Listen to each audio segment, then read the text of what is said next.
Assalamualaikum warahmatullahi wabarakatuh. Hari ini kita akan belajar tentang model pembelajaran Discovery Learning.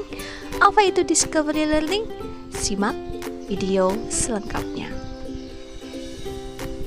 Discovery Learning adalah proses untuk memahami suatu konsep dari materi secara aktif dan mandiri untuk kemudian diperoleh suatu kesimpulan.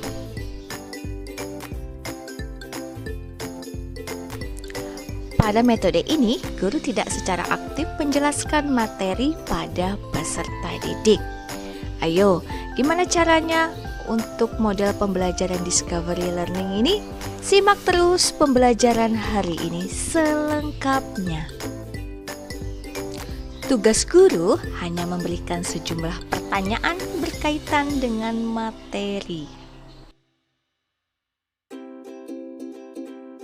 Selanjutnya, peserta didiklah yang harus menemukan, menyelidiki, dan menyimpulkan hasil temuannya sebagai modal untuk menjawab pertanyaan dari guru. Metode ini dirumuskan pertama kali oleh seorang psikolog asal Amerika Serikat, yaitu Jerome Bruner.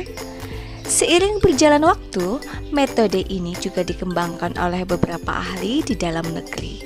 Adapun pengertian metode Discovery Learning menurut para ahli adalah sebagai berikut.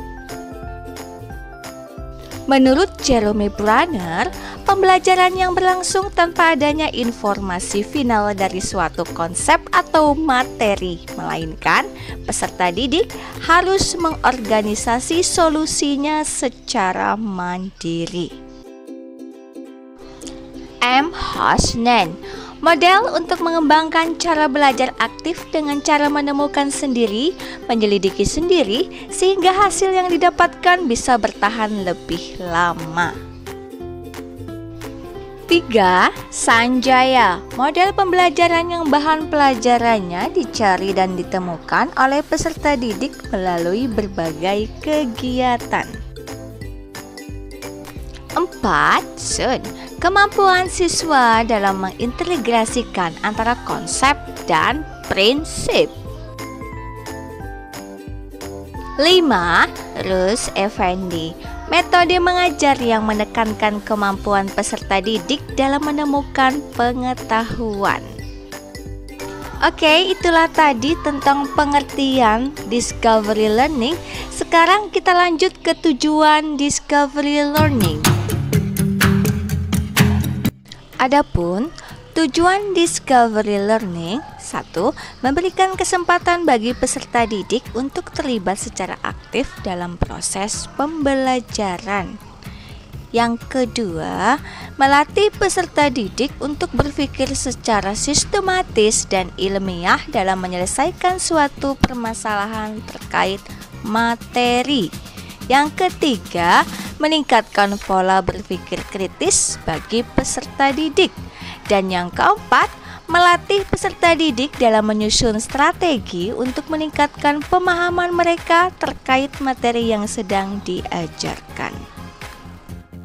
Itulah tadi tentang tujuan Discovery Learning. Sekarang kita lanjut ke manfaat Discovery Learning. Manfaat Discovery Learning. Manfaat Discovery Learning adalah pemahaman peserta didik tentang suatu konsep dalam pembelajaran bisa bertahan lebih lama karena mereka memahami konsep tersebut secara mandiri melalui keaktifannya dalam menggali informasi. Selanjutnya, kita belajar tentang jenis Discovery Learning. Penerapan metode ini dalam mengajar diharapkan mampu meningkatkan ketertarikan peserta didik pada materi yang sedang dipelajari. Oleh karena itu, Bapak Ibu bisa memilih jenis Discovery Learning yang sesuai. Secara umum dibagi menjadi dua jenis, yaitu 1. Free Discovery Learning. Proses pembelajaran yang tidak disertai petunjuk atau arahan, artinya peserta didik harus memiliki kepekaan terhadap materi yang sedang dipelajari. Yang kedua, guided discovery learning. Pembelajaran yang melibatkan peran guru sebagai fasilitator untuk menunjang terlaksananya pembelajaran. Nah, sekarang kira-kira manakah yang bisa diterapkan di kelas Bapak Ibu? Itulah tadi tentang jenis discovery learning. Selanjutnya kita ke langkah discovery learning. 1. Memberikan rangsangan atau stimulus, stimulation. 2. Mengidentifikasi masalah, problem statement. 3. Proses pengumpulan data atau data collection. 4. Proses pengolahan data atau data processing. 5. Pembuktian atau verification. Dan yang terakhir 6. Penarikan kesimpulan atau generalization. Untuk melihat penerapan langkah-langkah discovery learning, perhatikan contoh discovery learning pada pembelajaran bahasa Inggris berikut. Untuk lebih memahami tentang apa itu pembelajaran discovery learning, simak contoh pembelajaran bahasa Inggris dengan materi text procedure.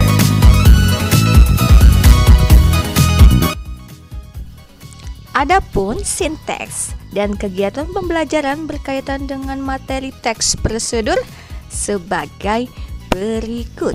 Yang pertama, stimulation. Dalam hal ini, peserta didik dikenalkan dengan kata-kata baru dengan gambar-gambar yang menarik. Kemudian, peserta didik itu menentukan yang mana kata sesuai dengan gambar yang ditampilkan oleh guru.